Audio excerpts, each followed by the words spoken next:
According to Megan Gibson of the Time magazine, back in the 1970s, only a few women ran magazines, and even then, the focus of the stories that they were able to write were stereotypically women-related. Women-related such as fashion, cosmetics, sex appeal, and recipes. On March 18, 1970, about 100 females staged the Ladies' Home Journal sit-in, in where they marched into the magazine offices protesting the way the magazine's male staff depicted female interests. According to Tony Ortega of The Village Voice, "How do I know you're serious?" was a question that editor and publisher John Mac Carter posed when more than 100 women were sitting in at the offices of the Ladies' Home Journal. To further understand the events of the Ladies' Home Journal sit-in, this research video will examine the nature and extent of the sit-in and talk about how it affected the women's movement. The primary source I chose to further discuss the Ladies' Home Journal sit-in is a video made in February 2013 by PBS, aka the Public Broadcasting Service. This 2-minute video clip that I will shows the events of the Ladies' Home Journal sit-in and also shows Susan Brown Miller, who was an active participant in the sit-in, recalling the events of the sit-in.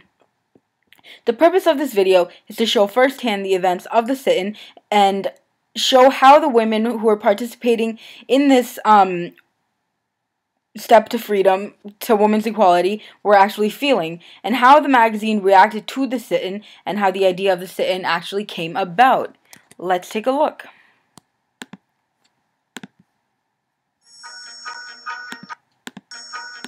Women's magazines provided a particularly rich target for women's liberation. I'm a girl, and by me that's only great. I am proud that my silhouette is curvy. Read by millions, Glamour, Redbook, and especially the Ladies' Home Journal promoted a stereotype of the happy homemaker loathed by feminists. Women's magazines were reporting on how to make potholders into lampshades, 42 ways to make hamburger, how to make your husband happy.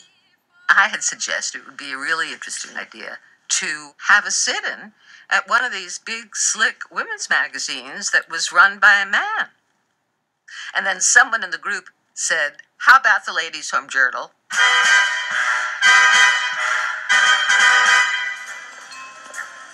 The day of the takeover, we met outside the building where the Ladies' Home Journal offices were. We were all dressed like ladies in skirts. We went into the building in very small groups of 3 or 4 people so that they wouldn't know anything was going on.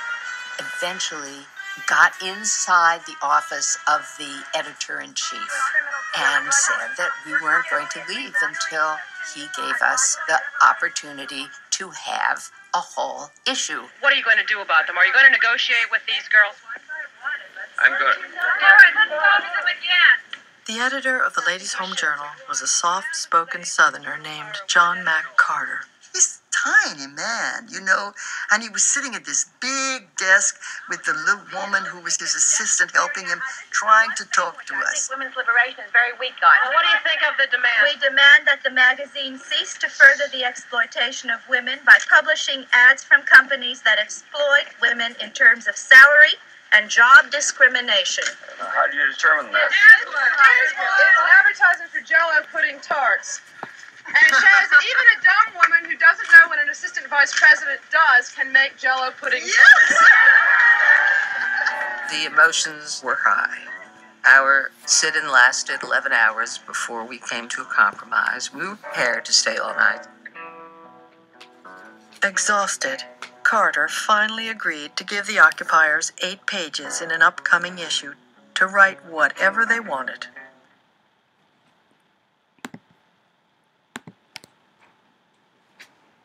This video is a great expression of the Ladies' Home Journal sit-in of 1970 because it stars an active participant of the sit-in, Susan Brown Miller, as we saw, and it also showcases actual video and photo footage from the actual sit-in and the actual day itself. So we were able to see firsthand a glimpse into how everybody was feeling and how everything, how high the emotions were and how everything was. This video can't tell us about how many women who were not actively participating in the sit-in felt about the sit-in. This video also cannot tell us about how the magazine directly felt about the sit-in and how the sit-in affected the women's movement, which it affected greatly, because the Home Journal sit-in of the 1970s was a part of something larger than itself. It was a part of furthering the women's movement.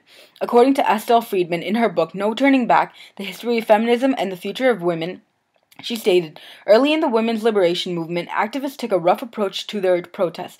Protests against sexism in the media ranged from putting stickers saying sexist on offensive advertisements to holding sit-ins at local media, newspaper, or magazine outlets, just like the Ladies' Home Journal sit-in itself. The August 1970 Women's Strike for Equality caused a nationwide wave of protests, marches, and sit-ins. However, it soon gave way to a repercussion exemplified by the failure of the Equal Rights Amendment, also known as the ERA, which was a proposed constitutional amendment that would protect women's rights.